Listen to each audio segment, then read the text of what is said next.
Ju përshëndes, mirëmëngjes të gjithëve, mirë se erdhët në Rezen tonë. Në ditën e sotme do të kemi këshilla shumë të vlefshme për të gjithë ju që vuani nga shpatulla. Shkrau ynë që lëviz dhe punon gjithë jetën, ban çantat e kraut, peshat, përqafojmë, krejmë flokët dhe shumë veprime. Gjithë jetën është në lëvizje.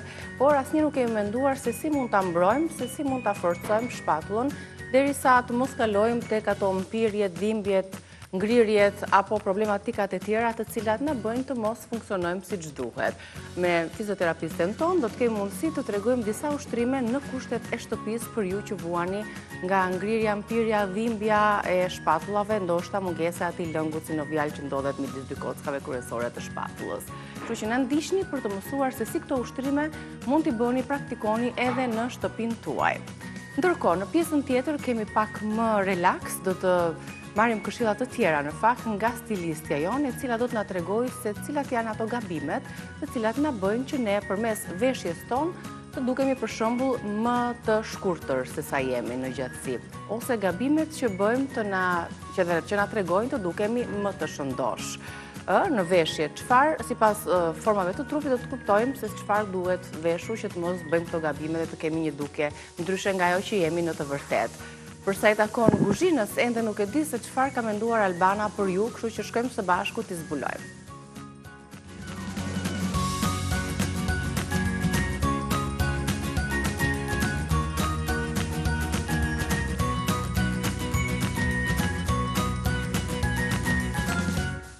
Dhe pas kemi mëlçi. Mirë se të gjeta. Mirë se erdhe. Mirëmëngjes të gjithëve. Nga kuzhina jonë, nga ky vend ku gatuajmë me shumë dashuri për ju edhe sjellim çdo ditë receta të reja. Produktet janë në tryezë, taliera blu tregojnë që kemi drekën e sotme, të mbuluar mirë me shije, me pasion, me tradit. Përges do jetë, ti përgese me mëlçi, ë? Sa desha ti thosha, isha mprehur ti thosha, gjej tani kuizin tim, kam vendosur tavën në furrë, këtë do thosha. Tavën e dheu dhe i vendosur në furrë, se ashtu na i bën më të shishme përgjesa tavat tona. Mo kamanoza sot mos më jep. Amë jashtë. Pam. E kam marrë për vetë. Bizë është dhe e harxhuar, sidomos, po që ti bëjmë ti ponti, më sill produkte që i kam kështu, as nuk duhet i përgatis vetë, ma shkurton pak punën, kjo është. Mbaron punë me atë recetën, se i ka dhe paketime, i ka kavanoza të vegjël edhe janë ekonomike për çdo familje. Mos më bëj të shkoj atje te vendi dhe të t'jap 2 kavanoza të tjerë. Mbaruar, vaj hitrës, s'ka më dhimbje gjunjësh. E pesa shi e kishte te gatimi dje? Po, kishte. Këto vajta të cilat qëndrojnë dhe kanë brenda jeshillëqe, fara, bim të ndryshme, ekstraktohen dhe pas ca kohë si puna vaj të rozmarinës. Ne mund të përgatisim shumë kollaj edhe në kushtet e shtëpisë. Rozmarinës, vaj i hudrës që ndahet në 2, vaj i hudrës që është për gatim, gjë që ta bëjmë më vonë për gatim, dhe tjetra që është e fermentuar që është si antibiotik, dhe tjetra që është sërish për mjekim, por jo e fermentuar. Atëherë, unë kam vendosur qepën. Kam vendosur edhe pak, kam shtuar edhe pak osfare krip, po shumë pak, kur thonë një lot ujë, një përzierje, dhe derisa të bëhet paksa, një ki lexon. Po, të tjera produkte, përveç mëlçive që janë produkte kryesorë dhe duhet të zgjidhni sa më të freskëta, ka disa mënyra për t'i larë dhe pastruar ato. Do na tregoj një nga mënyrat Albana me qumësh, më duket se ke atë mënyrën që i lëm gjithkohë në qumësh, kur e dim që nuk kemi të sigurt për cilësinë e tyre.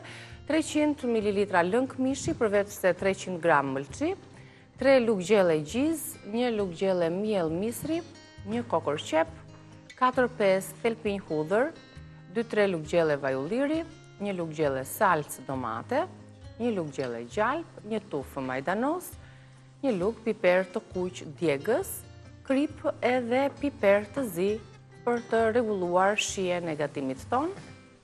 Ja tek e kemi edhe në tryezë dhe do të vazhdojmë tani me ja që ti shtova dhe qumshin. Për të qëndruar disa minuta. Do është edhe para praktikë, ta larsh për larmir. Janë shumë të freskëta, është largon, sikurse mund të shtojmë edhe pak limon. Shumë mirë. Nëse ne duam t'i bëjmë të skuqura, përkatëni vetëm e miell dhe është e duhura. Pra, e kaloj hudrën te kjo rendja e vogël. Hedh shumë pak, shtoj shumë pak ujë. Deri sa ne të shohim që fillojnë ato fluskat e vogla që krijohen. Pra më duhen diku tek 5 deri në 6 thelpi. Po mbetjet, për shembull, që mua më ra, është shumë e mirë te vajzat e reja që kanë të moshën e pubertetit, shumë e mirë është. Është antibiotik. Po. Gjë parë që ju shkoni te mjeku, për një lëkurë të pastër ku keni probleme, thot, merr antibiotik. Lokal, po. Krem antibiotik. Duke qenë se e kemi hudrën. Po. Edhe këtë Pjesën tjetër ja shtojmë ashtu të shtypur se nuk e duam në copza. Duam të lëshoj ato aromën e vet të hudrës, aromën tipike në kombinimin me qepën. Pra, është krijuar një masë si tip salce. Po, të e bën qepa përmes lëngjeve të veta. Derisa të bëhet paksa,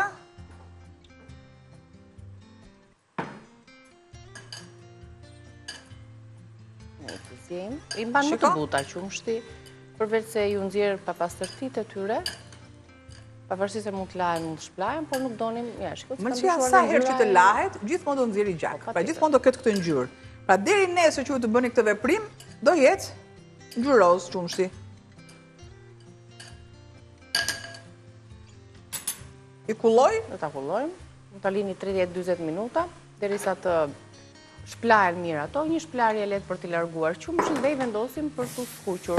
Gjithsesi, qëndrimi në qumësht i mban ato të buta dhe ju jep një shije shumë të mirë. Dihet që mëlqit përdoren në gatime të ndryshme si të skuqura si në fërgesë për të marrë gjitha vlerat që kanë, mbi të gjitha kanë shumë hekur për ata që vuajnë nga mungesa e hekurit dhe është një recetë shumë e shijshme tradicionale. Një nga më të mirat është ky kombinimi që i bëjmë me gjizë, me qep, me salcë.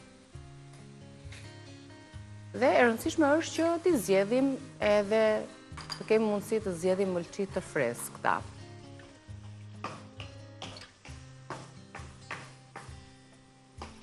Ja tash me qepën do lëshojnë edhe lëngjet e tyre.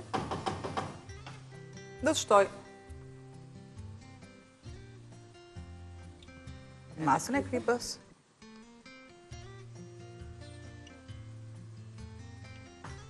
Pak piper, si kurse, dhe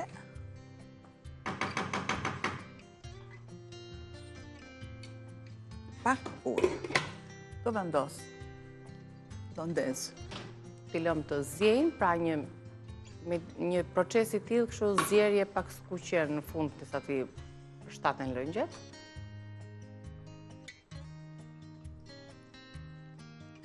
Kjo recet e ka qefin ato lezetin e vetë me pak spec pikant, farat e specit që kemi ne këtu në tryez, dhe për pjesën tjetër që nuk e ka dëshirë, specin e kuq.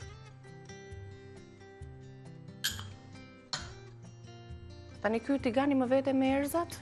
Po, do të duat i bëj atë, po. Okej, të shtohet në fund fare për ngjyrë edhe për shijen finale.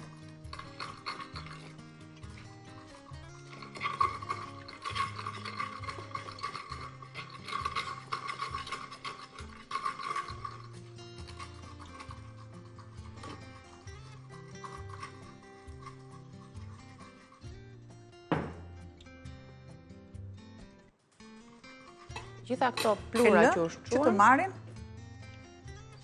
në vaj të nxehtë lëshojnë aromën e tyre dhe nxjerrin shijen në pak. Pra kjo do jetë në fund fare. Nxehtësia duhet të jetë e pakët. E dim shumë mirë që salcat përgatiten me lug, jo me lug druri.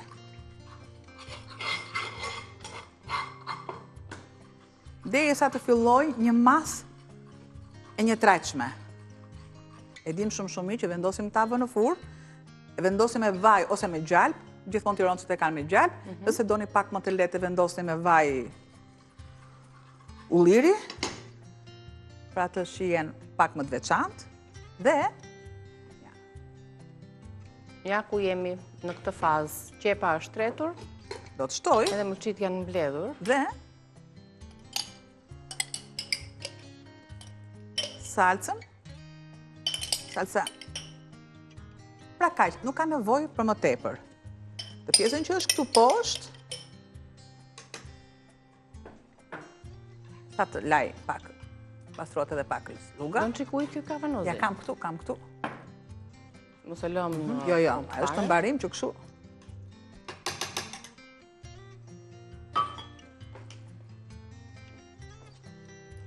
Shtojmë pak ujë. Kjo recept do në qika të ngjyrjen bukur I vëm pak kapakun. e mistrit apo të grurit. I vëm kapakun. Rolidhe gjithën dhe hape pastaj.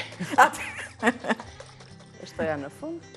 Këtë kavanozat, përveç se i përdorim me salcë, pasi i kemi përfunduar, mund t'i përdorim për si mbajtëse të erzave për shembull, ose të ndonjë gatimit vogël. Nuk i largojmë, janë të preqelçi, kështu që na hyn në punë në kuzhinën tonë. Me as të salcën kremoze me qepët, të cilat bëhen të padukshme tani nga salca kaurdisja dhe tretja e Do ta lë mirë në vaj. këtu.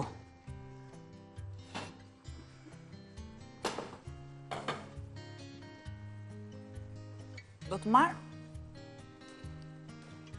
të shtoj miell.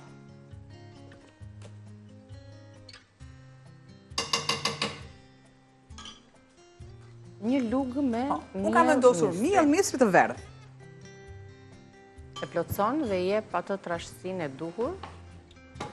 Në furrë kemi të vendosur tavën e dheut, tavë balti, në mënyrë që të nxehet dhe pasi ta kemi përfunduar gjithë procesin mbi sopë, do ta shtojmë tek tava e dheut dhe me atë zjerjen që vazhdon deri në furrë, do ta lëmë edhe 20 minuta të tjera derisa yndyra të dali në sipërfaqe. Gjithmonë kur kemi gatuar tava dheu, e kemi thënë këtë është një lloj shenje që na tregon që tava është gati për ta servirur.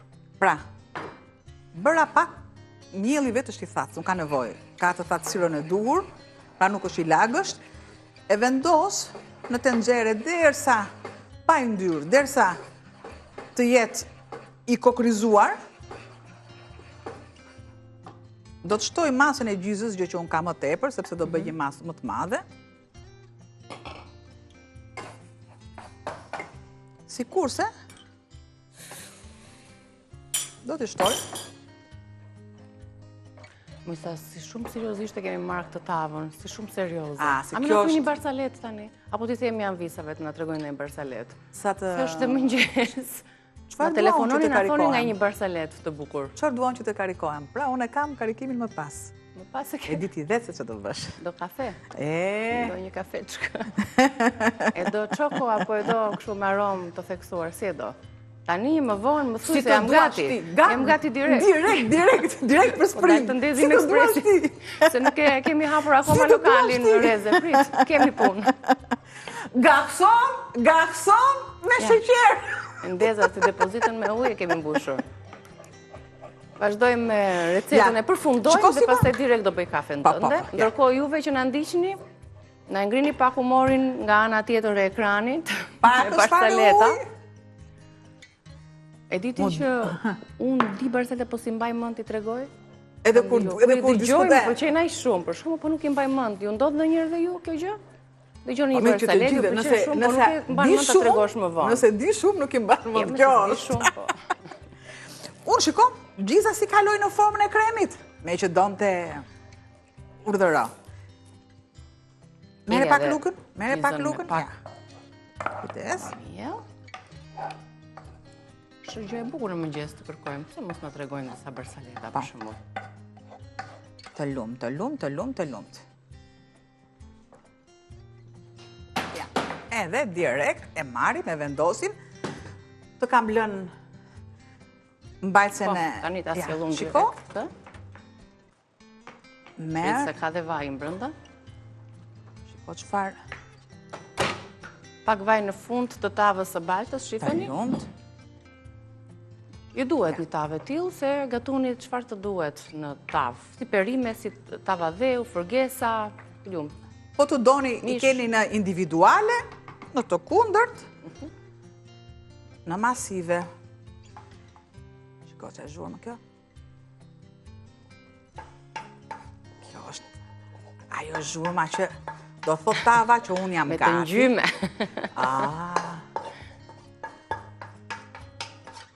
Ne në fakt na troqi më shumë dhe na bëri të joshemi ajo kremi gjizës me mëlçit. Ja edhe pak piper të kaurdis, piper të kuq, të djegur në vaj. Këtu që e kam këtu, do t'a lë bashkë me specin pikante. Bishtajat. Ja. Çfarë t'ju themi ja, kjo është tradita jonë. Përmes traditës, sjellim këto shije fantastike në tryezën e Rezës dhe në familjet tuaja. Pakës... Një përmbledhje të recetës dhe direkt në furrë. Ja, pakës fare spec djetë. Duhet dhe një... që t'japim atë shijen e durë, edhe pakës fare krip, që si përfaqja, të ketë atë shijen e veçantë. Shiko si fillon zjen akoma. E marrë dhe direkte në furrë për pak minuta. Një përmbledhje po ju bëj tani të përbërësve tavë dheu tradicionale me mëlçi. Ju duhen 300 gram mëlçi, 300 gram lëng mishi ose ujë, ne përdorëm pak ujë që kishim, 3 lugë gjelle gjizë, 1 lugë gjelle miell misri, 1 kokër qep, hudhra 4-5 telpinj, 2-3 lugë gjelle vaj ulliri, 1 lugë gjelle salcë domate, 1 lugë gjelle gjalp, majdanos, piper i kuq djegës dhe kri piper të zi për rregullimin e shijes. Tani, shkëputemi në ofertën e sotme të Prostatol, një shkëputje e mesazhit promocional dhe ne shkojmë të bëjmë gati kafen tonë. Ju presim pas pak. Ja jemi kthyer në kuzhinën tonë për të vazhduar punën me recetën e dytë. Kemi mashurkat, kanë dalë në treg, i kemi tashmë të gjithë parasysh që duhet i gatuajmë dhe t'i shijojmë. Ka shumë mënyra për përgatitjen e barbunjave. Kemi për sallata, i kemi gatuar me patate, me karot. Në rastin e sotëm, nuk kemi asnjë nga këto produkte, as karotën, as pataten, po kemi orizin, domaten, kemi speca, kemi qep, vesh barbunja, vaj, krip dhe majdanoz. Barbunjat pasi i kam pastruar, barbunja, i kam bishtaja, larë, shiko, mashurka, tani si të doni ju. Njësoj. I kam prerë të tilla, sepse janë me oriz.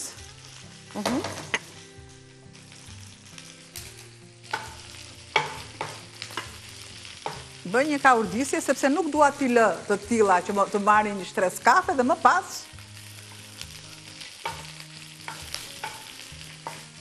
ja. Këtu. Derisa të jetë bishtajat të kenë atë ngjyrën e hapur të gjitha. Jo ngjyrën kafe. Sepse përthithen lëngjet, do thoni ju që do t'i shtosh ujë, po patjetër do shtoj ujë, po ka atë shijen, kjo e skuqura, kjo e shkreta e skuqur, kjo të jep vërtet shijen dhe çdo gatim i traditës ka të skuqur. Por ja që është në kundërshtim atë të shëndetshmen. Po. Se nuk duhen skuqe. Pra, unë jam si puna të jesh apo mos i jesh, të jetosh apo jo, edhe unë të skuq apo jo, por do ndjek traditën. Do ndjek traditën. Të Shakespeare-itën, ka i larë. Tek bishtajat,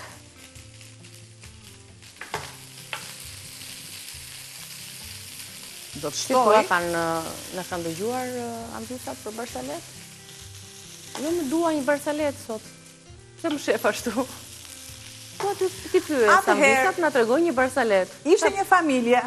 Po jo, më nga ty shoh, dëgjoj për ditur. Nuk e do, jo, mos e refuzo sepse pive kafen, edhe është për kafen. Është për kafen, ok. Po.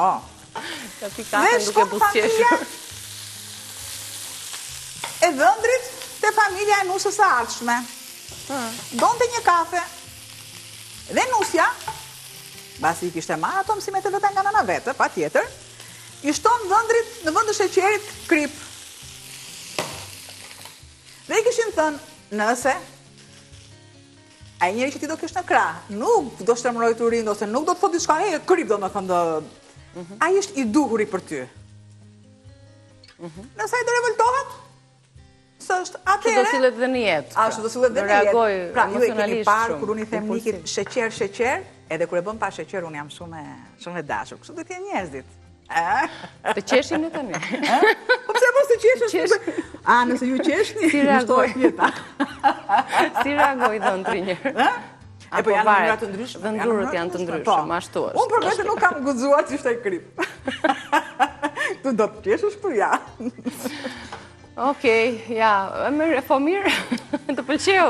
E qeshë nga pas. Tani, ju keni ndonjë histori të tillë, ndonjë barsalet kështu me një humor brenda anglez, apo ka barsaleta që kanë humor të zi, kanë humor anglez. Humori është zgjuarësia e njeriut. Por, edhe të qeshësh më pas nga ato që dëgjojnë humorin, ajo nuk është zgjuarësi, është butallallik. Pra zgjuarësinë e ka ai që e thot. Kjo ka mesazh brenda tani. Kjo është një mesazh brenda. E gjithë fabula që thash deri këtu. Kafja, kripa, e gjitha. Gjithsesi. Largoj. Ka njerëz që janë të lindur për të treguar barsaleta. Se ka njerëz që mund të dinë shumë, po mënyra se si ato interpretojnë nuk është se të ndikojnë për shkakun për të qeshur. Një prej tyre jam edhe unë, nuk di të tregoj barsaleta. Domethënë e bëj shumë serioze dhe atë që tregoj. Kështu që e pranoj këtë pjesë. Nëse kemi ndonjë nga zonjat apo zotrinjt që na ndjekin edhe duan të na tregojnë ndonjë barsalet, ne i mirëpresim. Barsalet të mirë. Tani, e mirë, e shëndetshme. Se ka dhe barsaleta banale, nuk i duam ato. Albana tha, unë thash unë di shumë barsaleta, dhe më tha, Albana kujdes çfarë barsalete do thuash. Unë zgjodha më të mirën për kafen. Atëherë, shtoj sërish vaj. Shumë pak vaj e pak, sepse e vendosa tek tigani që unë kisha bërë atë salcën e holl. I jap një kaurdisje të lehtë. Nuk e them më, sepse jeni mësuar më tashmë që unë them gjithmonë për kripën, dhe nëse unë do them hedh krip për të zbutur qepën, ama dihet. Por, edhe këtë ju e dini që shtoj ujë për të zbutur qepën dhe e lë në rehatin e vetë, derisa ndjesia e qepës të thotë që jam shkrirë, jam gati për të vendosur tek bishtajat. Pa tjetër që orizin e kam zirë pak sa e shikoni, sa e kam marrë mënd gjithmonë mbas larjes dhe mbas shplarjes me limon. E kam timen atë tani që gjithmonë e bëj një atë shplarje me limon. Do të marrë. Grim tani domatet. Taljerën që të largoj zemrën. Kur thonë për shumë të hëngsha zemrën, në rastin ton, to i le për salca. Dhe salca është kryesorja. Ja. Kemi plot tani në treg. Po, pa tjetër. Që mund t'i marrim pa frikë për t'i përgatitur. Përshëndetje, kemi një telefonat që kam mbritur në studio. E mirëpresim. Përshëndetje. Alo, mirëmëngjes. Mirëmëngjes. Përshëndetje. Përshëndetje, nga po telefononi. Albana. Urdhëro? Albana, ta e në që zemrën. Ama se më duhet. Se vendos doktorin e një qelq dhe më pas. Është ajo historia që e ka për më vonë, për të shëruar zemrat të tjera. Ju zoj nga për nga telefononi. Nga Tirana. Di do një barsalet? Do nga tregosh një barsalet? Me vëmendje, unë djek për dit. Të falenderojmë shumë që na kushton kohë nga dita jote për të na ndjekur. Po. Edhe ne vlerësojmë shumë. Ne pensionistë jemi. Neve, unë djekim juve, argëtojmi me juve. Bëhet qefi që sa do pak ju mbushim një pjesë të mëngjesit. Po. Gjë e mirë kjo. Normale, gjë shumë. E vlerësoj shumë. Unë gjëgjeza di shumë, po nuk është vendi për t'i treguar aty. Barsaleta e ke fjallën, apo jo? Po barsaleta, di, po nuk është vendi, nuk është ato. Pa, tu shkri unë, tu shkri si qeshë. Janë basë 12. Basë 12 ku fe kalamar. Do shti kesh përballë njerëzi që t'ja u tregosh, apo nuk janë për të treguar në televizion?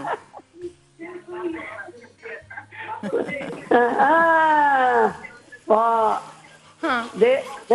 Desha me thënë për gatimet ju lumë që nduar, gatuan shumë bukur, shumë mirë, por unë sot kam bërë mish pule me thërime. Recetë tradicionale. Thërimet i ke bërë në qast, apo i ke patur të gatshme? Po, në qast, me vezë. Me miell, me Me vezë. vezë, me qikqumë, shtirat, vezë mirë, me miell, me sodë. Dhe fantastike në shije. E përgatita pulën e kësha zjerë që mërëm, ka përgati se tani do dalë me burin. Të dili të shijoni kafen bashkë, ju bëftë mirë kafja, të kene një ditë të bukur dhe faleminderit që e duke na ndjekur. Të përshëndesim nga kuzhina jonë, kalofshi një ditë të bukur, pul me thrime. Një recetë kështu nga to të vjetrat fare. Janë të jugut këto receta. Tromka. Jugu lindje. Ose me thërime të cilat përgatiten në qast, ose anvisat i kanë në zajret e tyre, që përgatisin në verë për të patur vjeshte dhe dimër.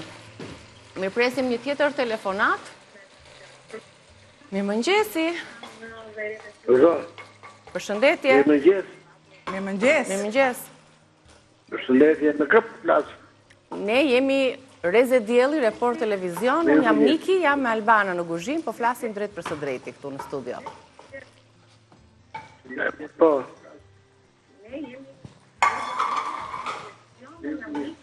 Ju për çfarë telefonuat për të na treguar recetat tuaja? Më pëlqen gatimi juaj. Të lutem, më lërë të flas me ata. Po, me mua flisni, urdhëroni. Në rregull. Po. Gatimi ti bëj shumë të mira. Më pëlqen, sikur të jem aty të tharë unë i lugë. Ja, do ta largoj se nuk më lë zhurma. I pëlqejnë zotëris gatimet, është sikur të jetë këtu të haj nga ju. Dhe dua të them që nuk keni në e kapuqe ju që të dini ke koka? Zotëria. Ja. Qa të themun? Në restoran ku punoj vendos kapuqin, vendos uniformën, i vendos të gjitha. Unë e pranoj çfarëdo që ju të thoni, por në çfarë televizioni keni parë ju që vendoset një uniform dhe nëse dikush e vendos, jam ushtare juaj dhe ta vendos. Tu flok të bugra ku t'i qojon, ha më thuaj ti. Për të bërë një show, për të treguar se si realizohen ose për t'ju kujtuar disa receta, po më duke se ka telefonuar disa herë zotëria për kapuqin. Unë e falenderoj sepse... Ne nuk vum që nuk vum, nuk e vendosim pra. Ne nuk vendosim në fillim tani, jo. Tani e morëm dorën të shti. Të falenderojmë shumë. Pas do na tregon ti do një barsalet. Ditë mbar paç. Do presim tjetër telefonues ose telefonuese. Na e bëni qefi, na tregoni dhe një barsalet para se të shkojmë në publicitet. Me barsalet, ngele me barsalet. A më dalë dikush Papu na deri në fund do ta tregoj vetëm duket. Jo, që se të govet? Pa e di çka. Atëherë, ja, për shembull. Pra, shtova dhe qepën e shikone? Fillon dhe krijohet kjo djersitja e tiganit. Do të shtoj domaten siç e kam prerë kështu. Në kubik mesatarisht të mëdhenj.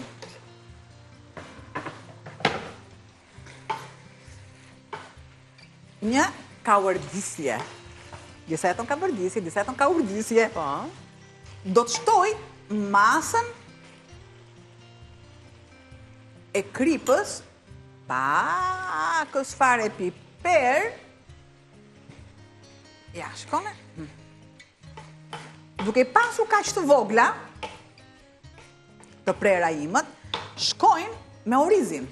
Dhe nëse ju doni shumë mund ta vendosni edhe në furrë, në tavë, si të dëshironi ju. Do të shtoj dhe specat dhe do t'i lë pak, sepse orizi nuk do shumë. Dhe pse bishtajat janë të freskëta. Pra nuk i shtoj salt sepse shtova domaten. Dhe niveloj dhe shikoj masën e ujit që do jetë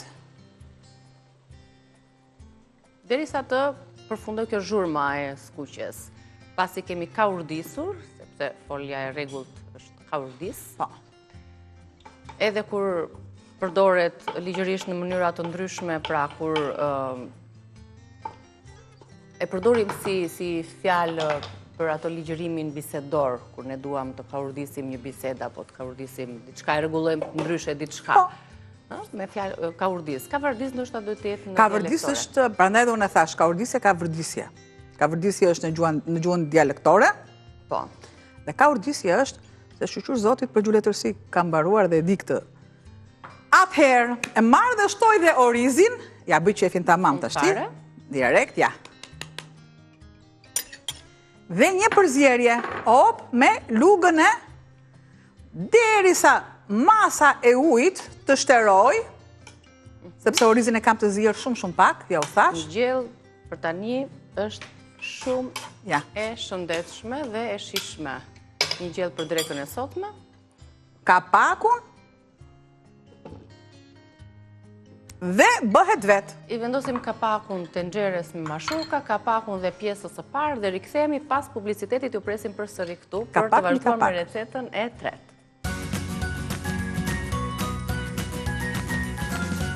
Jemi rikthyer në kuzhinë për të vazhduar me një tjetër recetë, me recetën e tretë. Ndërkohë, numri do të jetë në ekran, ju vazhdoni të na telefononi, sot kemi kohën më të favorshme për t'ju mirëpritur, për gatimet tuaja, çfarë keni përgatitur për sot, dhe pse jo, siç e thash, që kërkova që në fillim, ndonjëherë për jush na tregojnë ndonjë barsalet, ndryshe në fund fare pastaj u pa punë do t'ju tregojmë ne nga një barsalet. Çfarë sallate kemi tani? Po, sallat, po. Kjo është sallat edhe në çdo orë të ditës e të natës konsumohet. Barsaletat ka një limit që disa thuan, për shembull, dhe në orën kur janë fëmijë, disa të tjera thuan për shembull edhe se janë barsaleta roz, barsaleta janë ama të keqen. A do ta them do ta shkrep një barsalet shpejt e shpejt.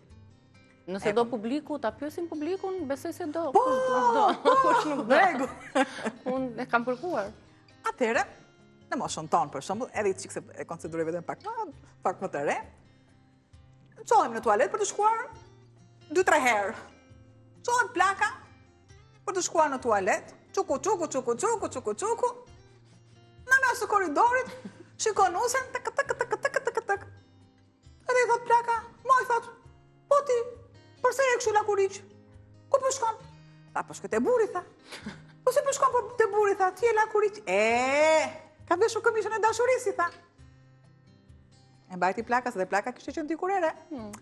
Mos e shiko tani ti. Të nesërmen, plaka zhvishet, shkon tek plaku dhe i thot, duke qeshur, tha, plak, po ti moj, tha, dhe s'ke veshur roba, tha, ua, tha, po si jo, ka veshur këmishën e dashurisë. Këmishës tënde të dashurisë, jepi një hekur, tha, dhe në rregull. Ja, kjo, mi qeshe, pra ja. E donte të kurosur, plak. Po qa në zhurë, mbante më ndo më thonë që ka qenë dhe kurosur, shqyqyr. Kjo ka shumë rëndësi. Atëherë, me këmishën që donë të hekur, kam një salat me lule lakër. Do pak hekur, faktikisht është, familja kruciferve ka, nuk janë që ka që të lumuara. Po, atëherë, i kam zirë, dhe do t'i shtoj, qiko? Bo, më duket se erdhë. Sfida, ku që tregon më bukur. Mirëmëngjes. Si ju kemi? Unë të parë dhe ja kalofshit mirë. Shumë faleminderit. Po, ju them edhe unë një barsalet. Faleminderit, po e dëgjoj me vëmendje. Vjen një qikë si banale, po jo dhe shumë. Unë blodhën ishin disa gra, edhe vajtën të këpristi. Se kishin traktuar burrin dhe t'i thoshi qyshti semi burrit. Se ishin zirë. Edhe i thot pristi, thuaj që u rëzova. Kur mbasa ditës vete edhe gruaja e kryetarit bashkisë.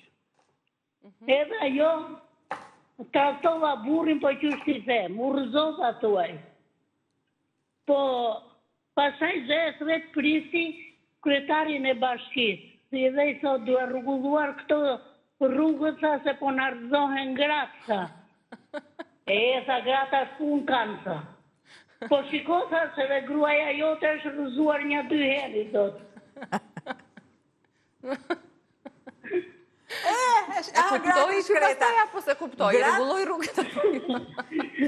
Sakrifikohen. Tani do t'ju them edhe një diçka tjetër për gatimin. Sotëm po gatuaj selinu me mish viçi. Super.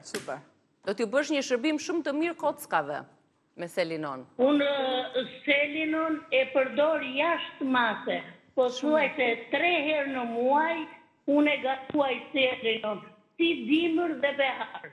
Shumë mirë bën.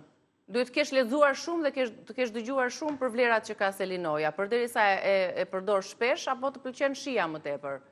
Edhe shija, edhe vlerat ushqyese që ka, qoftë me fjalë me mish, qoftë edhe sup me peshk, me selino, karrota, patate, edhe këto i përdor jashtë mase.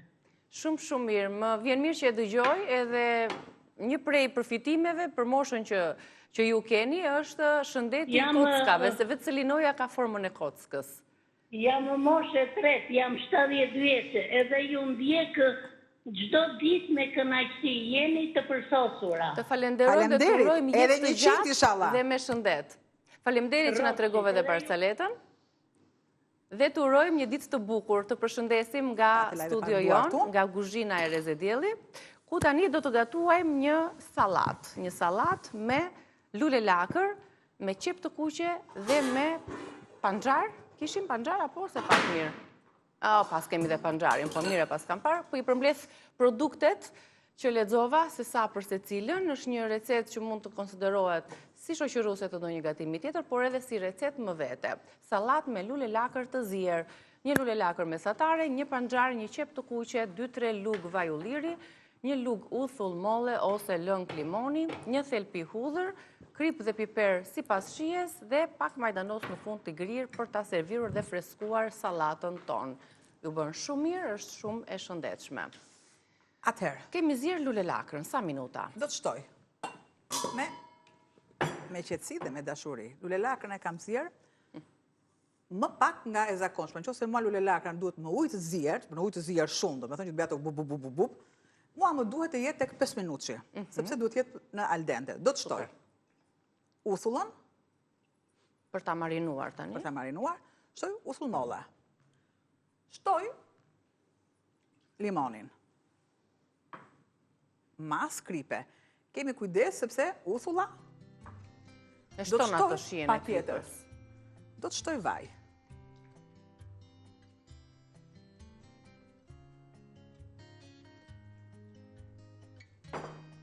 Pakës fare. Piper.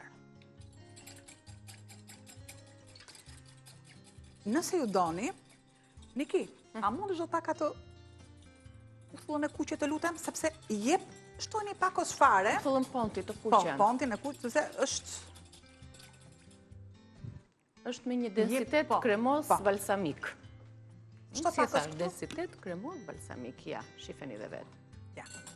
Një prekje të lehtë për ta shtuar shijen. Do të shtoj tani qepën e kuqe, që e kam prerë në gjysmë pan, një sekundë.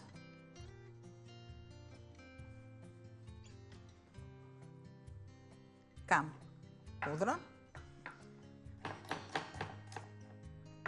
Ja, bëjmë dhe këtë sallatën dhe i servirim shpejt e shpejt edhe recetat që t'ja u tregojmë të përfunduara zonjave tona.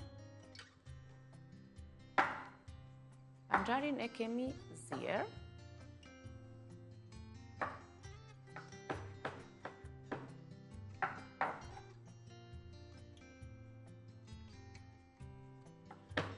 A dia të provën që kemi treguar vazhdimisht me panxharin për të treguar nëse ti ke një sistem tretje optimal ose normal? Jo, se mbaj mund. Nëse ne konsumojmë për shembull panxharin apo lëngun e panxharit dhe nëse për 4-5 orë ose brenda asaj dite nuk kemi dalë ose kemi dalë jashtë dhe tregojmë ngjyrën e kuqe, tregojmë që kemi një sistem të shpejtë dhe një metabolizëm të shpejtë. Pra aty e kuptojmë.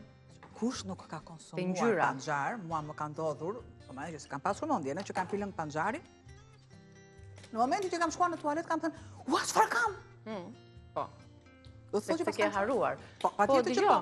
Kjo tregon shumë, se mbase ke dalë për pas 2-3 ditësh dhe e ke haruar. Tregoj që ke patur metabolizëm të ngadalë. Jo, se po të ke dalë brenda ditës kur ke konsumuar për shembull panxharin. Në mëngjes është në rregull. Okej, thjesht e ke haruar pra.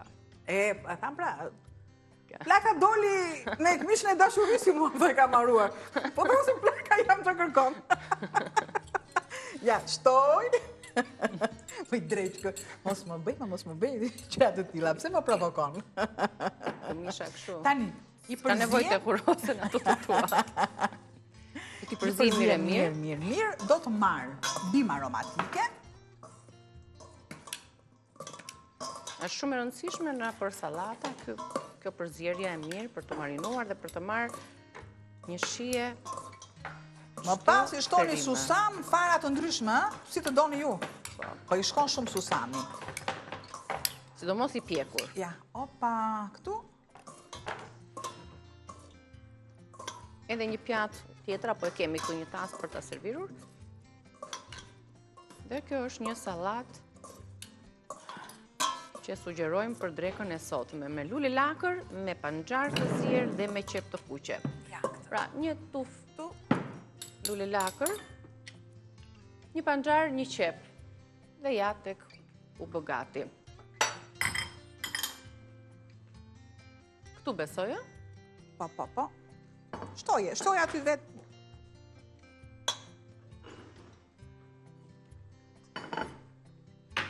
Shumë bukur. Dhe tava me mëlçi, tavdheu me mëlçi, tava tradicionale, e kemi sjell sot me mëlçi të freskëta, me gjizë, me pak miell, qep hudhra, shiko, ja, dhe spec pikant.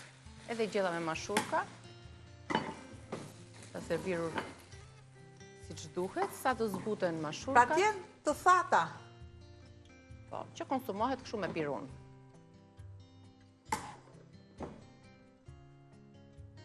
Super. Vendosim aty. Edhe pak fare këtu, se ne e kemi qef. Salatën. Në qofë se nuk është një qik, dikur thoshe gjyshja ime, kapule, e ma. Shtojt e gjithë që tjetë. Ketë lëmë, se faktikisht, shumë mirë. Ordaro. Shpresoj që ju kemi frymëzuar së do pak me pjatat tona, për t'i përgatitur dhe ju, aty tek kuzhina juaj ku po na ndiqni. Ju falenderojmë shumë për vëmendjen. Do t'i keni në kanalin tonë në YouTube recetat me mënyrën e përgatitjes dhe me videon. Ju përshëndesim nga kuzhina. 3 pjata, 3 barsaleta. U thanë dhe sot. Shpresojmë nesër më tepër t'ju gjejmë mirë mëngjesi për ditën e nesërme, ndërkohë pas pak ne do të takohemi sërish së bashku në tavolinën tonë ku presim miq për të dhënë këshilla për ngërçen pirjet e shpatullës. Është kjo krau që sidomos i djathti, që mban çanta, punon, gjithë jetën punon, gjithë jetën lëviz dhe si kushtojmë vëmendjen e duhur. I djathti më shumë e majta më pak. Më pak. Do japim disa këshilla dhe ushtrime që mund t'i bëni në kushtet e shtëpisë. Të lumshin duar. Faleminderit. Shihemi pas pak.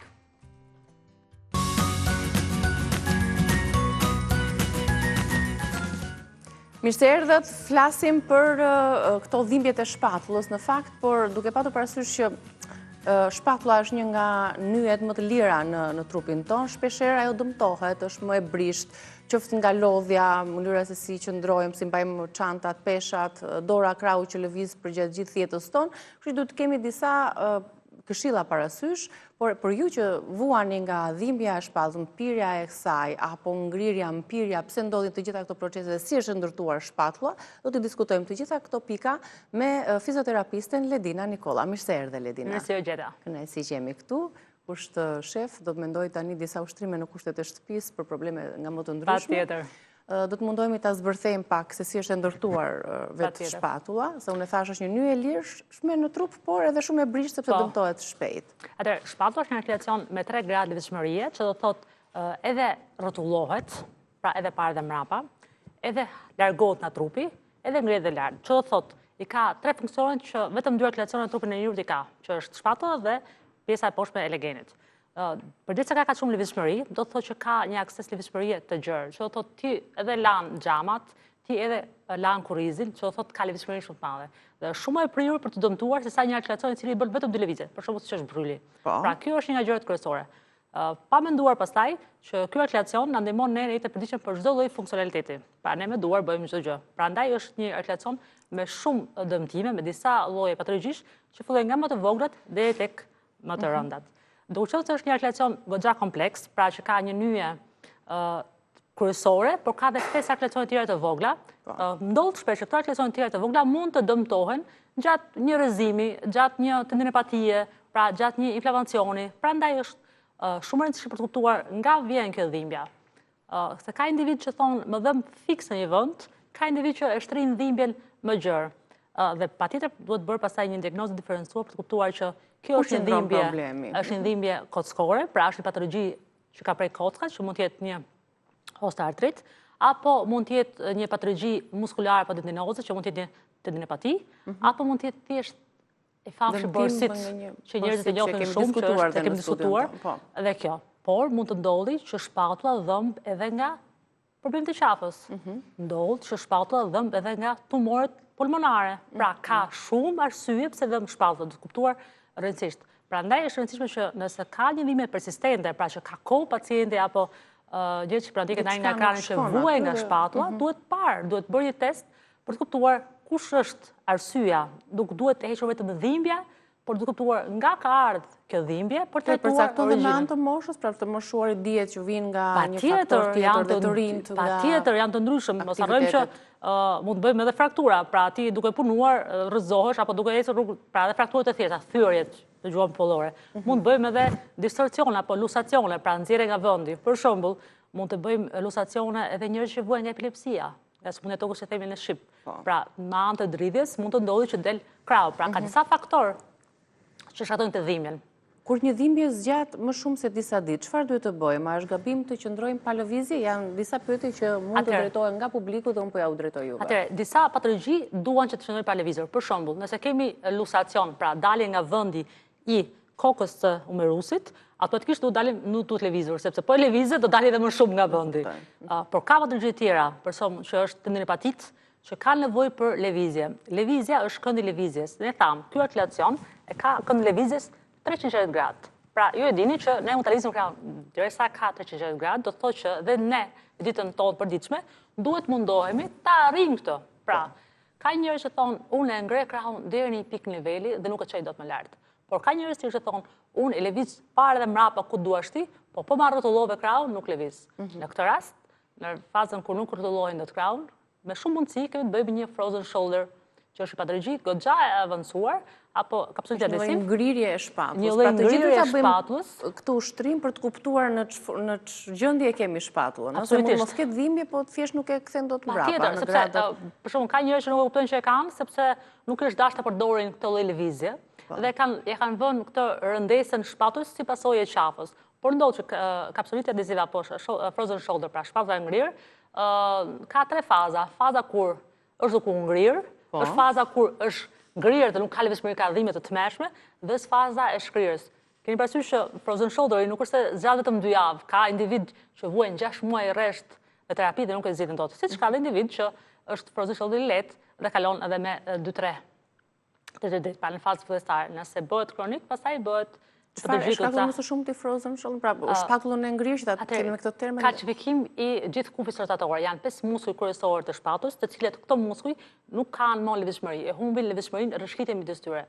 Keni parasysh që çdo muskull i trupit tonë është i veshur me një mbështjell apo neurozë quhet. Në mesin që këto ngrihen, kalcifikohen, nuk ka forcë rrëshqitëse. Se ne kur lëvizim krahun, ja lëvizja automatikisht për ta ngrit, për ta bërë të lëvizje, mu desh të muskullit e mi të rreshkasin. Nëse un kam ngrirje apo kalcifikime, nuk kam rrëshqitje dhe nuk e çoj dot krahun, nuk e bëj televizje. Kështu që në këto lloj rastesh, ajo që bëjnë gabim pacientët është tentojnë ta bëjnë me dhunë, pra me forcë, me inat, dua ta çoj patjetër. Jo, duhet bërë gradualisht avash, sepse gjë që bëhet me shumë forcë mund të psojnë pastaj edhe tërheqje dhe ruptura, si themi ne, apo kputje të muskujve. Në rastet kur kemi këto shqetësime, dhimbje të shpatullës, ndihmon kompresa e ngrohtë apo e ftohtë, se e kemi ne tani? Sa po të fillojë një dhimbje do vendosim diçka të ngrohtë apo të ftohtë? Nëse kemi inflamacion të artikulacionit, siç është borsiti, në këtë rast duhet kompresë e ftohtë mbi vendin. pra inflamacioni do gjithmonë të ftohtën mbi vendin për ta ulur inflamacionin. Nëse kemi një muskulaturë e cila është e ngrirë dhe ka nevojë për hapje të enjve të gjakut për të riçarkulluar më shumë, pra për bazë hidratacion, bëhet kompresë e ngrohtë. Pra nuk mund të vendosim kompresë e ngrohtë mbi artikulacion. Artikulacioni është nyje artikulare. Pra ku lidhen dy kocka, ku ka lidhje dy kockash apo më shumë kockash, quhet nyje apo artikulacion në gjuhën tonë mjekësore. Por ky lëngu mes këtyre dy kockave, lëngu synovial paksohet, fillojnë në dhimbje, sepse kam një pyetje e cila lidhet drejt për së drejti me pacientët, kur dëgjojnë dhe marrin vesh që ne kemi të ftuar Ledin dhe më kanë shkruar faktikisht. Personi ankoheshe për këtë paksimin e lëngut synovial tek shpatula, e cila i shkaktonte përveç se dhimbje, por edhe i bëheshe krahësi me miza deri mpirje, deri tek majat e gishtave. Çfarë diagnoze është kjo dhe si trajtohet? Tu kemi të bëjmë me dy patologji. Pra me kaq sa më thejt inflamacioni, unë dyshoj për dy patologji e cila e para mungesa e lëngut synovial vjen edhe si pasojë e moslëvizshmërisë. Trupi i njeriut ka aftësinë të prodhojë të lëngut synovial sa herë ka lëvizshmëri. Pra, sa në herë ne lëvizim krahun, ne prodhojmë lëng. Po ta vini reku, ne rrim ulur për kohë të gjatë, kur ngrihemi gjuri kërcet. Pra kërcet sepse nuk ka lëngun. Edhe krahu njëjta gjë. Ndërsa, për prandaj është e rëndësishme që në çdo 30 minuta të bëjmë lëvizje. E gishtërinjve, ne në gjuhën mjekësore kemi një dermatomer quajmë. Trupi i njeriut është ndarë në formë zebre. Secila vertebër është përgjigje, pra secila dy hapësirë vertebrale ka përgjegjësi për një pjesë. Në që kemi mpirje të gishtërinjve, me shumë mundësi, me shumë gjasa kemi probleme të C6 të 7-sh, pra dy hapësirat vertebrale të qafës. Kështu që mund të jetë krahu, pra mund të jetë problemi i paksimit, por mund të ketë edhe problem tjetër me qafën, që ja ka përdotur të dyja. Shpesh herë ka njerëz që nuk kanë asgjë të qafa, nuk e ndjejnë dhimbjen, por ama ka një dhimbje të madhe tek muskulit e krahut, e cila është shumë e fortë, dhe ato mendojnë që është krahu, por shumica e rasteve është qafa që e ka shkaktuar gjithë patologjinë. Thjesht nuk e kanë kuptuar që është qafa. Dhe i ka ardhur deri aty dhimbja. A ka raste kur le themi fizioterapia për shkak të punës që bëhet arrin të shmangi shumë operacione dhe në cilat raste? Patjetër. Deri në çlimit shkon fizioterapia dhe pastaj kalohet tek kirurgjia në raste. Po, e para punës fizioterapia luan një rol shumë të rëndësishëm në post-traumat. Për shembull, lusacionet, pra dalje nga vendi, pas imobilizimit, pra pas vendosjes së autisë apo tutorit që vendosin mjekët, ortoped, menjëherë pacienti duhet të fillojë fizioterapinë për të rrinë këmbër dhe një herë gradë artikulare, pra lëvizshmërinë, të fitojë gjithë këndën lëvizjes dhe muskulaturën. Në frakturat, e njëjta logjik, edhe pacientë që kanë fraktura shumëfishe apo fraktura spirale, pra të vështira, menjëherë pas ndërhyrjes duhet bërë fizioterapia.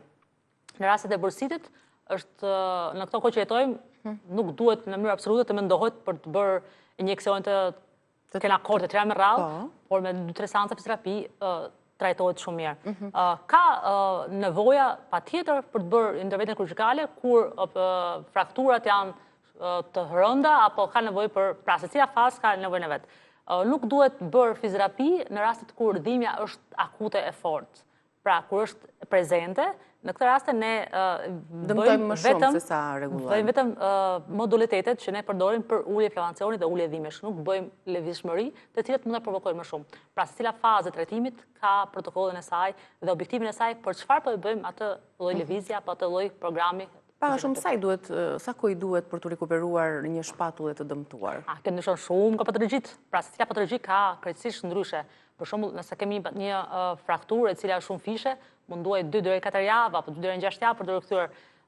Mos harrojmë edhe gjendën e përparshme. Ka shumë rëndësi se si ka qenë pacienti më përpara. Për shembull, e kam shumë të thjeshtë ne të rikuperojmë një pacient i cili ka pas muskulaturë aktive, se sa një pacient i cili ka pas fare muskulaturë, sepse ne duhet ta forcojmë atë muskulaturën, për shembull, edhe në një lusacion, në një dalje nga vendi i shpatulës, për ta futur në vend ortopedi, për t'ia rikëmbër dhe një herë muskulaturën është shumë e lehtë një pacient i cili ka pas vetë muskulaturën gati, sepse bën më pak seanca dhe më pak punë me ne. Edhe pastaj varet shumë nga aktiviteti. Pra, a është pacient që do ushtrimet? Nuk e di pse ne në Shqipëri kemi problem të bëjmë ushtrime. Pra, shumë duan të huajt të bëjmë ushtrime. Pra, unë ndjej në këndime që janë të etër për ushtrime të huajt. Më mësoj dhe një tjetër, çka ka një gjë për këtë? Ndërsa shqiptarit janë pse do të bëjë në shtëpiun, se si bëra me ty, po jo, në shtëpi si bëjë ato këtë resha, mas bëu kështu tani. Pra, nuk e kemi kulturë, nuk e di pse. Në këto kohët e fundit, është shtuar interesi, por prap këto lëvizje që janë ripërtërisht për që kemi ne të fizioterapisë, që nuk janë ushtrime që bëjnë masë, pra që ti nuk dukesh nga pa me jashtë që ke bërë ushtrime, por në fakt ka vlerë të madhe mjekësore, nuk janë shumë rëndësi. Gjithsesi, përveç këtij gabimi, që këto ushtrime nuk përsëriten dhe nuk bëhen kur ne, doja të dija, cilat janë ndoshta 3-4 gabimet më të shpeshta që bëjnë njerëzit kur ndjejnë dhimbje në shpatull, pa kaluar më pas tek diagnoza. Para që bëjnë më shpesh është që flenë mbi atë shpatullën e dëmtuar. Për shembull, më dhëm shpatulla e majt dhe ata flenë me atë shpatullën poshtë për ta zënë dhimbje, thot ai, sepse kur është shtypi sipër nuk po dhëm. Ç'a ndodh është duke bërë edhe më keq situatën. Pra, ai e shtyp nervin gjatë natës duke ndjen, por ndërkohë degenerimi, problemi që ka patologjia është shumë më e madhe, okay? Mbajtja e peshave. Pra, vazhdon pacienti të bëjë të njëjtin lloj funksionaliteti që ka pasur më parë. Pra, e gjitha kjo gjëja dëmton patjetër. Ndryshimi i temperaturave ambienteve. Pra, ndeza kondicioneri se ka shumë vap, por ndërkohë ti ke një frozen shoulder i cili automatikisht ta ka rrit më shumë fazën. Pra, e shkakton kondicioneri tani fillon dhe vera dhe fillojnë këto problemet me Provokon, por du gjetë terrenin. Pra, provokon, e cila një muskulaturë e kontraktuar si pasojë e ndryshimit të temperaturave, bën më një herë që gjithë kapsulat e muskulaturës të kurren më shumë. Nëse ti e ke pas gjendën përpara, mundësitë janë shumë të mëdha. Por nuk kursen as të rrit, as të moshuarit, nuk kemi që themi një moshë e caktuar. Janë më të shpeshta tek grad 40 deri 60 vjeç, se janë më aktive në punë shtëpi dhe tjera më radh, kanë mbi ngarkesë. Pra, një mbi vendosit her pas inflamacionit. Por tek fëmijët kemi pas raste. Po. Le të kalojmë tek pjesa tjetër më kryesore dhe që e presim të gjithë, te pjesa e demonstrimit të disa ushtrimeve që ju do t'i rekomandoni. Gjithsesi, këto lidhen me fillimisht me përcaktimin e diagnozës për çfarë bëhet fjalë, por një dhimbje shpatulle e zakonshme. Çfarë ushtrime na kërkon të bëjmë në shtëpi? Pra, ajo që thamë më parë sapo e filluam emisionin është duke ditur çfarë lloj lëvizjesh bën vetë artikulacioni, ne do të shkojmë drejt asaj çfarë çdo nyje artikulare bën. Pra, nuk mund të bëjmë shpike të mëdha. Më thjeshta e punës është mund të bëjmë lëvizje rrotulluese të krahut, por deri në fazën kur fillon një lloj dhimbje. Pra, ajo që thamë më parë, që mos ta bëjmë me forcë, me inat, që duhet ta bëjmë, ta arrijmë, pse ky krah më dhëm. Jo, lej kohë trupit që ta prodhojë lëngun dhe të bëjë natyrale. Derisa të shkosh në fazën që rrotullimi të jetë i plot. Pra, kur rrotullimi të jetë i plot në 360 gradë, atëherë do të thonë që i ke hapur edhe skaplat. Skaplat janë kocka e shpatullës, që janë një pjesë shumë e rëndësishme e gjithë shpatullës. Nuk ndahen dot. Se për shembull ka individ që vuajnë nga ankthi dhe nuk e kuptojnë që është ankthi që ja ka shkaktuar një dhimbje të madhe tek mes shpatullave? Mes shpatullave, i cili lidhet direkt me muskulin diafragmës. Po kjo është shumë e rëndësishme për ta theksuar, se mund të ketë shumë njerëz që përjetojnë ankth, por ndërkohë kjo shoqërohet me një dhimbje mes shpatullave. Pra kjo është një shenjë e ankthit, dhimbja midis dy shpatullave. Si pasojë e stresit, muskulatura e diafragmës ka qenë e stresuar dhe jep dhimbje të shpatullës, dhe ka pafund njerëz këtë rast. Ushtrime të tjera që mund t'i bëjë të gjitha kushtet e shtëpisë është ushrimi i shkopit. Ne kemi mësuar edhe ca herë këtu. Pra, pacienti duke shushuar frymëmarrje, por tim për këta njerëz që thamë që mund të kenë ankth, që të gjithë ne në një mënyrë apo tjetër kemi ankthet tona të jetës përditshme, stresi i jetës përditshme, dhe marrim frymë me shkop. Dhe pastaj duhet pritur shkopin lart e nxjerrim frymën. Deri në fund. Pra, kur ne marrim frymën, kemi zgjeruar kafazën krahërorit, kur ne nxjerrim frymën, e kemi ulur kafazën krahërorit, pra kemi bërë një mobilitet në lëvizmëri të kafazës krahërorit dhe kemi zgjatur gjithë muskulaturën e brendshme dhe sigurisht kemi aktivizuar robin e plot artikular në elevacion. 2 ushtrime. Ka dhe tjera pafund. Ti tregojmë sepse kemi shumë interes për t'i mësuar. Një ka gjërat mund të ngrihem tani. Një ka gjërat më të thjeshta që unë bëjnë në kushte shtëpie, që unë ja them shumë në fakt pacientët mi. Pra, mund të bëhen këto ushtrime edhe pa patur ndoshta ndonjë dëmtim të madh të shpatullës, po duke patur parasysh që qëndrojmë gjithë ditën ulur në kompjuter dhe lëvizjet janë të pakta. Sigurisht që për shkakun ky ushtim që u bëj tani, nuk ta bëj një pacient që ka frakturë. Nëse ti ke një dhimbje shpatulle, e cila është gjë elementare, pra që mendon nuk ka një dhimbje konstante përhershme, duhet bërë këtë. Ndryshe, duhet vini patjetër specialisti, pasi të marrin diagnozën dhe pastaj bëhen ushtrimet. Për shembull, ushtrimet perpendikolare, që si forcë graviteti, pacienti e le krahun e lirë për ta lëkundur. Në këtë rast ka fituar gjithë këndin artikular. Edhe tham, nga lëvizjet që thamë më parë, para mrapa, një shkundje e krahut. Si lavjerës. Okej? Dhe më pas, rrotullimet, stili pirset e fëmijëve, që fillon një rreth i vogël, se nëse kemi tham bursitin, apo kemi edhe problemet e kapsuliteve, ditë e parë do jetë rrethit dozë mall, nuk e bëjnë dot rrethin e mall. Kështu që me kalimin e kohës do fillojë të zerohet rrethi. Deri kur të arrijmë në fazën e mallit të rrethit. Pra, edhe sikur vetëm kaq ushtrime të bëjnë pacientët, Është kjo kapja të dyja duarve në njërin krah. Patjetër, ajo pastaj është një muskull i skapulave atyre mrapa. Po. Pra e shpatulave. Ky mund bëhet në këtë formë. Pra, ju për shembull i kapi të dyja duar. Nga ana tjetër? Mund bëjë ushtrime, gjithë ditë pacientëve. Jo, sepse nga njëra anë e kap dhumë, nga ana tjetër nuk e kap dot, të dyja. Jo, nuk e kap. I kap të dyja? Pas kam një dëmtim, atëherë nuk e zgjat dot, nuk e bëj dot rrotullimin ndoshta të plot të shpatullës së djathtë. Sepse aty hyn në punë muskujt e tjerë, nuk janë vetëm muskujt e skapulës. Pra, janë muskujt romboidi dhe muskujt trapezium, pra muskujt upper i themin e të shpinës. Se ka disa patologjë tjera pasi që hyn në lojë në atë rast. Pa të gjitha në përfund se ne ke janë aq të... Po mirë, çfarë është kjo patologjia kur ti nuk e kap dot të dyja duar mbrapa? Lidhet me pjesën e shtullës? Më minimumi është që ke kontrakturë të muskujve. Pra nuk ke gjatësinë e duar sepse nuk ke ushtruar. Nuk do të thotë që ke një patologji fikse. Pra edhe thjesht kontrakturë. Nëse një kontrakturë rrin për një kohë të gjatë, ajo ka aftësinë që duke qenë se kontraktura është një afrim i muskujve. Pra muskujt duhet të jetë në këtë fazë, shkurtohet deri në këtë fazë. Po mos harrojmë që ky muskull është lidhur diku, edhe ka mbaron diku. Pra kapet një kocë dhe kapet kocë tjetër. Me që këto afrohen, do thotë që dy kockat janë afruar.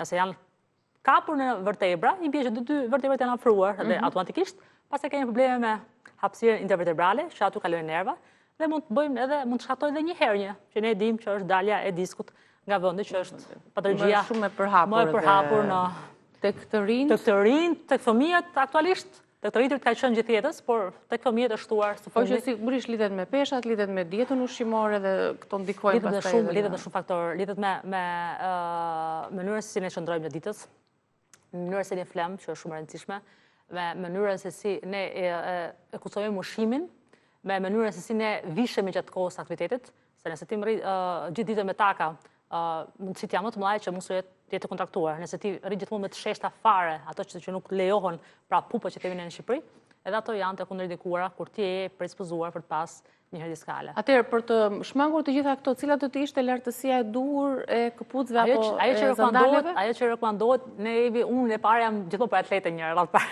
gjithmonë për këpucët sportive.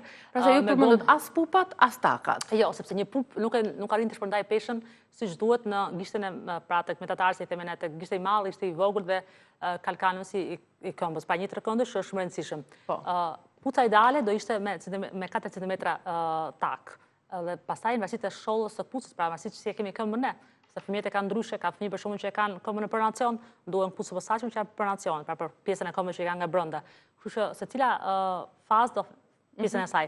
Fatmirësisht ka filluar të hyjë kjo moda në Shqipëri që njerëzit veshin goxha më shumë atlete, pra këpucë sportive në jetën e përditshme, dhe kjo është një plus shumë i madh për Shqipërinë se kanë filluar të ndërtohen, pra kjo është një vlerë e shtuar e shëndetit. Është janë lodhur. Jo, po ka qenë të shofësh në 10 mëngjesit njerëzit në taka. Duke ecur, po. Se janë dhe rrugët. Gjithsesi se peshat, duke kaluar pastaj edhe tek rrugët, se kur diskutuam dhe ndoshta edhe për humor që çfarë mund të jetë ndonjë temë interesante për ta trajtuar dhe që është aktuale dhe që mund të ketë interes publik, Ledina më tha ecja në rrugët tona. Është problem shumë i madh. Un kam pothuajse çdo javë raste që o nxjerrin këmbën, o thyn këmbën nga problemet e trotuareve dhe pllakave dhe pusetave dhe tjerë gjëra që ndodhin në çdo vend të Shqipërisë, vetëm Tiranë. Që nuk mirëmbahen. Direkt. Nuk e di çfarë ndodh. Shtrembrimi. Nuk e di çfarë ndodh, por është e tmerrshme, domethënë që për ditë ndodhin këto gjëra të tilla. Ndërkohë, për të rikthyer se pyetja e fundit për shpatullën, këto çantat që mbahen vetëm nga një krah, pra secili ka për shembull krahun e vet që mban peshat, çantat, këto e dëmtojnë duke krijuar një lloj dislokasioni dhe të shpatullës, dislokasioni dhe asimetri. Po pra, ajo asimetria në këtë rast mund vijë si pasojë e skolozës. Ne kemi diskutuar shpeshherë skolozën që të fëmijët e vëjmë të pjesën.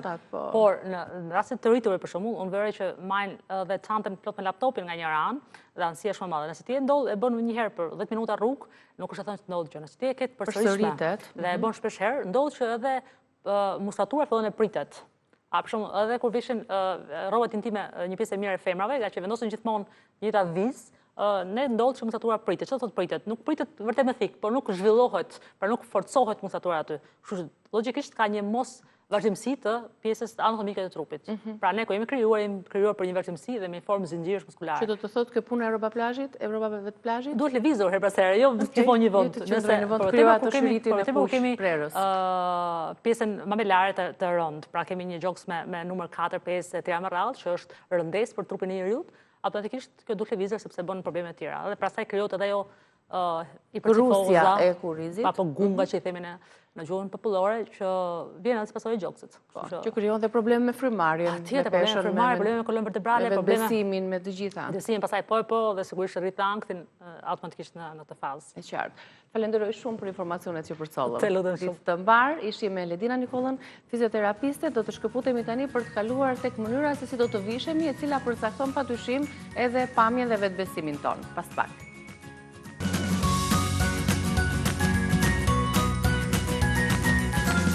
Nuk është gjithmonë punat e veshja apo tek gjatësia reale e jona, por tek gabimet që bëjmë ne në zgjedhjen e veshjeve tona. Për shembull, një palë pantallona të gabuara mund të na tregojnë më të shkurtër, mund të na tregojnë më të shëndosh. Pra, për këto detaj dhe për këto gabime duhet jemi të vëmendshëm në mënyrë që të nxjerrim në pa ashtu tipare dhe ashtu siç jemi në të vërtetë, dhe jo siç na bëjnë të dukemi rrobat tona. Jemi me stilisten Griselda Rexha, pikërisht për gabimet që na bëjnë të dukemi më të shkurtër se sa jemi, çfarë veshim dhe na tregojnë më të shkurtër, dhe çfarë veshim që na tregojnë edhe më të shëndosh se ç'jemi. Mirë se erdhe. Mirë se gjeta, është gjithmonë kënaqësi të jem pjesë. Do t'i marrim me radhë shtruar dhe do të tregojmë edhe sugjerime apo jo, për secilat mosha. Patjetër, do t'i marrim një nga një të gjitha ato truket që në mungesë të njohurisë rreth tyre bëjmë disa gabime të vogla në veshje, të cilat nuk na nxjerrin në pato, madje na tregojnë më të shkurtra se që jemi, dhe për këtë arsye është mirë të dimë disa gjëra. Për shembull, pika kryesore është linja vertikale, është shumë e rëndësishme. Është shumë e rëndësishme që të krijojmë në siluetën tonë një linjë vertikale, të veshim veshje të cilat kanë linja vertikale në to, por jo domosdoshmërisht. Një palë pantallona, për shembull, që kanë klasike me vijën në mes, e tregojnë pjesën e poshtër të trupit, këmbët tona më të gjata. Dhe që të jenë të gjëra apo të gjëra nuk ka rëndësi, sepse ajo pastaj është pjesë edhe preferenciale, nuk ka rëndësi gjërësia e pantallonit, rëndësishme është gjatësia e tyre. Një pantallon, sidomos pantalloni i gjerë, deri te kyçi, na tregon këmbët më të shkurtra. Ndaj, është e këshillueshme që gjatësia e pantallonit të arrijë deri tek pjesa e thëmbrës, ose edhe në tokë. Sepse kjo na lejon që ne të veshim edhe takat. Na ndihmon që ta rregullojmë gjatësinë tonë përmes përdorimit të takave. Gjithashtu beli është shumë i rëndësishëm. Një pantallon me bel të shkurtër do na tregoj këmbët më të shkurtra. Ndaj, një pantallon i veshur, i gjatë dhe me bel të lartë. Ju referuar dhe disa fotove, me që sejmi tek pantallona, tek fundet, tek veshjet e tjera. Po, njëta gjë vjen edhe për fundet, vjen edhe për fundet. Beli i gjatë e konturon belin dhe i tregon këmbët më të gjata. Gjatësia për trupat cilat e kanë janë të shkurtër vetë, duke u veshur keq, duken edhe më të shkurtër. Duken edhe më të shkurtër. Iluzioni optik është shumë i rëndësishëm në veshjen tonë. Ndaj gjatësia është e rëndësishme, edhe tek fundet. Nuk preferohen gjatësi treqerekshe, sepse ato e presin linjën vertikale të siluetës, duke i treguar më të shkurtër trupin tonë. Ndaj fundet, ose fundet të shkurtra, shkojmë te fundet e shkurtra, ose pastaj të gjata deri në fund të këmbëve. Tek aksesorët, tek bluzat, për shembull personat cilët përveç se janë të shkurtër, kanë edhe shëndetin. Po, edhe bluzat. Është shumë rëndësishme masat që ne i veshim bluzat. Nuk rekomandohen masat e gjëra ose oversize, sepse ajo do e mbulojë të gjithë trupin dhe do krijojë një çorientim pasaj të siluetës. Ndaj, bluzat duhet të jenë pas trupit dhe bluzat të shkurtra. Bluzat e jaketat e shkurtra e ngrejnë belin më lart duke treguar trupin më të gjatën dhe më të hollë.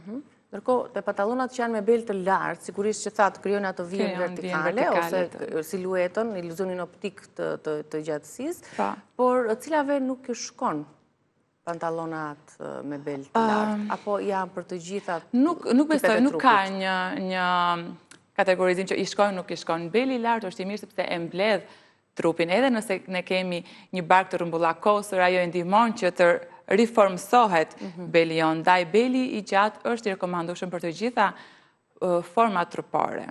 Treqerekshet, pantallonat e ngushta, streqet e treqerekshe? E thash, gjatësia treqerekshe e pret siluetën, ndaj nuk është shumë e këshillueshme, mund të shkoj me pantallona të shkurtra mbi gjuhë ose pantallona të gjata. Tërqereksja e bën trupin të duket më i shkurtër, sepse e pret edhe shikimi të shkon tek fundi i pantallonit ose i fundit. Gjithsesi ka dhe mënyra se si i kombinojmë pastaj. Për shembull, ka dhe aksesorë të cilat na ndihmojnë për të dukur më të gjatë, ose për shembull veshja e zandaleve apo e këpucëve të duhura ose të gabuara. Aksesorët e vërtet, aksesorët janë shumë të rëndësishëm gjithashtu. Filloj me këpucët që kanë rol kryesor, është shumë rëndësishme ngjyra e këpucëve, që këmba të duket më i gjatë, rekomandohen këpucë nude ose një ngjyrë e ngjashme me veshjen tonë. Pra, mos të përdorim këpucë që kanë kontrast ngjyre me veshjen në përgjithësi, ose shkojmë tek ngjyra nude. Ndërprerja dhe këpucët me lidhse, sandalet. Ato rripat me ato rripat, sidomos të rripat e trashë që presin kyçin e këmbës dhe e tregojnë këmbën shumë të shkurtër. Duket sikur e ndalin këmbën edhe e bëjnë të duket ajo më shkurtër dhe na krijon një iluzion të gabuar. Ndaj shkojmë me këpucë nude ose në ngjyrë të përafërt me veshjen dhe pa rripa. Po. Ne u fokusuam kryesisht tek pjesa nga mesi e poshtë, pra pantallonat, fundet, streçet dhe këpucët. Po pjesa e sipërme, për shembull jakat. Ndikojnë tek pjesat të iluzionit sigurisht që ndikojnë te jakat. E mbyllur, e hapur. Të njëjtën linjë të ndjekim edhe për pjesën e sipërme të trupit. Pra duhet të shkojmë drejt linjave vertikale. Nëse ne duam të tregojmë në pa qafën, të ndjerim një qafë të gjatë të hollë, atëherë duhet të shkojmë me bluzën me jakën V. Jaka V nxjerr në pa gjatësinë e qafës dhe tregon më bukur pamjen tonë. Mund të shkojmë me aksesor, pastaj që fokuson shikimin tek pjesa e sipërme. V-thët gjithashtu janë shumë të rëndësishëm. Disa V të gjatë e nxjerrin pamjen më të hollë dhe më të hishme. Duken si detaje të vogla. Kapelet gjithashtu janë një trend këtë vit, edhe kapelet, jo kapelet e shreshta, po talë për kapelet që përdoren edhe tani në verë, që janë edhe një aksesor ndihmës në vapën, por që tregojnë gjithashtu një pamje më të gjatë dhe më të hollë të trupit tanë. Tani, kalojmë tek gabimet që ne bëjmë dhe që na tregojnë të dukemi më të shëndosh se sa jemi, se kjo na intereson ndoshta edhe më shumë. Gabimet që bëhen më së shumti në veshje. Atëherë, gabimet fillojmë që tek përdorimi i ngjyrave, që është gjithashtu shumë i rëndësishëm. Duhet të përdorim ngjyrat të ehta në pjesën e brendshme të trupit në mënyrë që ta tregojë më të hollë pamjen tonë. Dhe nëse përdorim ngjyra shumë të qelta, do të tregojnë një hapësirë ose gjerësi të pamjes tonë. Ndaj është e mirë konturimi, pjesa e brendshme me një ngjyrë të errët, së zezë, blu, dhe pjesën e sipërme me ngjyra më të qelta. Po. Robat më të ngushta dhe më të apo më të nuk janë të këshillueshme sepse në tregojnë më të shëndetshëm se sa jemi. Po që zakonisht përdoren për të mbuluar ato kilet dhe prandaj përdoren shumica veshjet e gjëra. Këtë, por që në shumë raste bën të kundërtën. Bën të kundërtën asaj. Ti mund ta rregullosh me një rip të hollë në bel që thekson pjesën e belit dhe i jep siluetës tënde një formë të lakuar. Nëse do të veshësh diçka të gjerë, një fusan ose edhe një bluzë të gjerë, i vendos një rip, fusim bluzën poshtë pantallonit, një pantallon ose fund me bel të gjatë, që na thekson belin dhe na krijon atë linjën e harkuar, me një prerje, po jo ripa të gjerë, sepse ajo pastaj e pret edhe e gjithë vëmendja shkon aty tek beli, një rip i hollë ose thjesht pantalloni. Përmende ngjyrat, kemi parasysh ngjyrat që do të përdorim për të na treguar pak më të dobët. Sa e rëndësishme është ngjyra e lëkurës që kemi në përzgjedhjen e ngjyrave që veshim? Pra lëkurat e bardha. Po, kjo është një temë komplet pasaj që do diskutim, sepse është shumë e rëndësishme. Jo çdo ngjyrë na shkon me ngjyrën e lëkurës.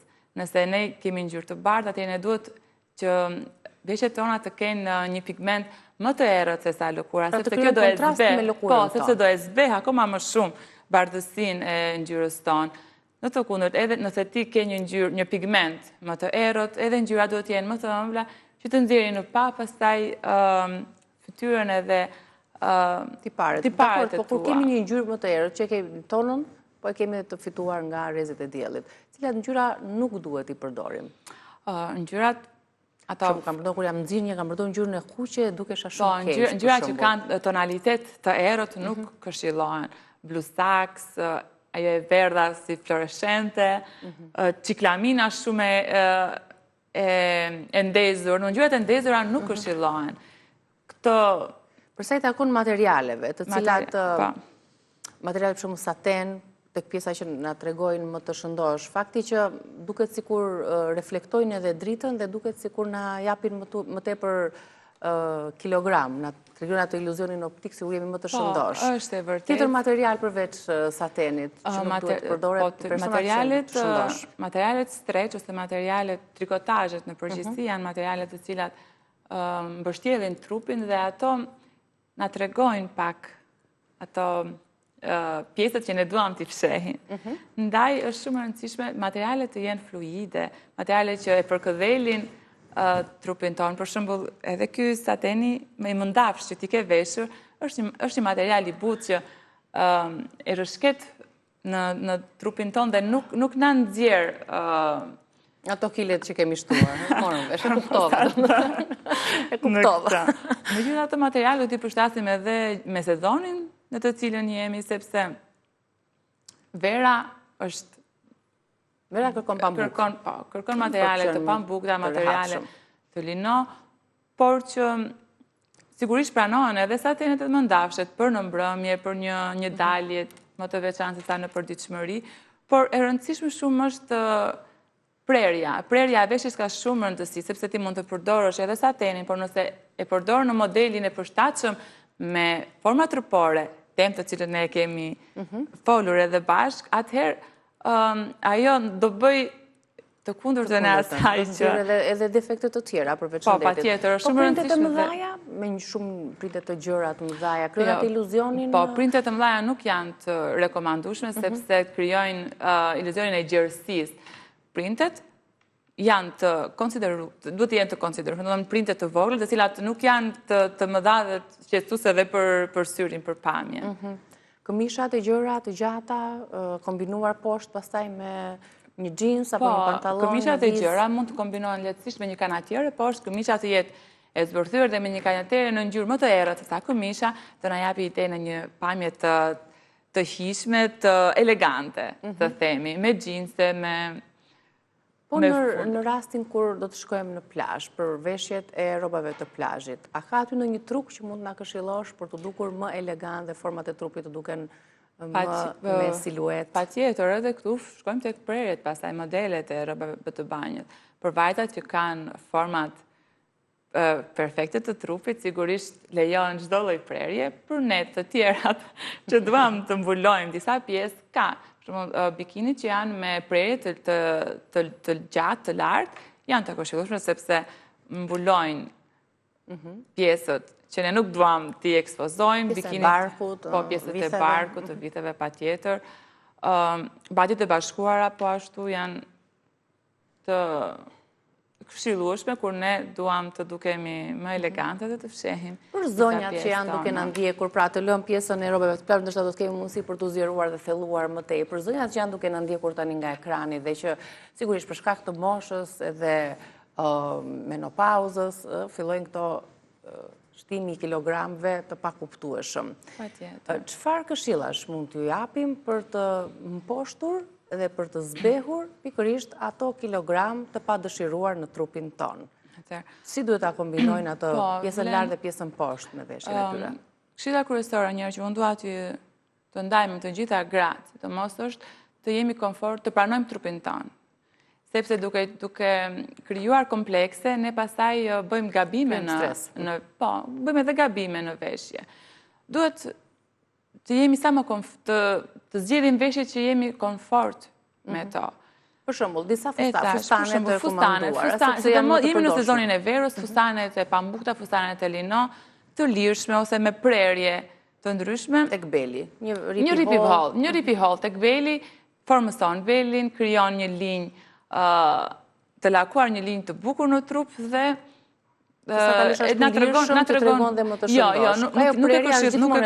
Nuk e këshilloj as pak fustane që janë pa prerje ose drejt këndore, i themi ne, një jetë ndryshe. Prandaj, të zgjedhim modele që kanë prerje, që theksojnë belin tonë dhe që pasaj nga beli dhe poshtë krijojnë një rrjedhshmëri të veshjes të fustanit. Për zonjat të cilat nuk i përdorin shumë fustanit, po zakonisht përdorin këto bluzat e pambukta ose materiale të tjera me një pantallon të thjeshtë. Po, materiali, ngjyra dhe sugjerime që mund t'i bëjë të ndihen mirë. Patjetër, materialet tani di, materialet për të sezon janë materialet e pambukta, materialet e lehta. Ju këshilloj mos i shikoj shumë, po, apo se i shoh që është ndonjë të ngushta dhe ju tregon ato jo të ngushta, tulet të tepërta. Okej. Veshja nuk duhet të jetë as shumë e madhe dhe as shumë e ngushtë. Duhet të jetë për masën tonë. Është shumë e rëndësishme që ne të veshim masën e duhur për ne, edhe bluzat e lirshme. Sigurisht sepse edhe bluza e lirshme ka një masë të caktuar. Prandaj edhe bluzat që të jenë të lirshme mund t'i kombinojmë me një rip ose poshtë pantallonave. Vendosim pantallonat sipër tyre dhe duket shumë, krijojnë një që thjesht ta përkëdhelit trupin, as t'i ri shumë ngushtë dhe as t'i ri shumë e gjerë të krijojë atë hapësirën në pamje. Në rastet kur duam për shkakun që të ngrim pak gjatësinë tonë përmes takave, duke veshur dhe fustanet. Po. Takat janë zgjidhje, por jo gjithmonë. Mund të bëjmë të gabuar, mund të veshim këto sandalet që thamë me ripa dhe kemi shkurtuar. Po, janë shumë, nëse ne veshim taka shumë të larta me një fustan shumë të shkurtër, ose pantallona të shkurtra, pamja nuk të duket edhe aq e këndshme. Ne shohim edhe fotot. Pra, rasti parë tregon në personazhin më të shkurtër, ndërsa në rastin e dytë, të fustanit po të shohim, po janë këpucët ato, këpucët e gabuara me veshjen e gabuar. Nëse ne duam patjetër që të veshim tak të lartë, atëherë rekomandohen pantallon ose fundet të gjata që ta mbulojnë komplet stakën e këpucës që ne kemi veshur. Në të mënyrë ti e fshe, ja, kjo është e duhura. Nëse ti e mbulon takën, trupi është njëjti personazh.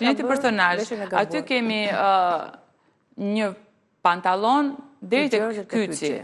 Edhe pse veshja është shumë e bukur, është shumë e bukur, por që po të shikojmë, vajza duket më e shkurtër në rastin e parë, në rastin kur ka veshur pantallonat që është me të njëjtën tak, me të njëjtën është me të njëjtin tak. Ja, rasti i pantallonave të gjëra që na lejon që të vendosim, të veshim edhe takën.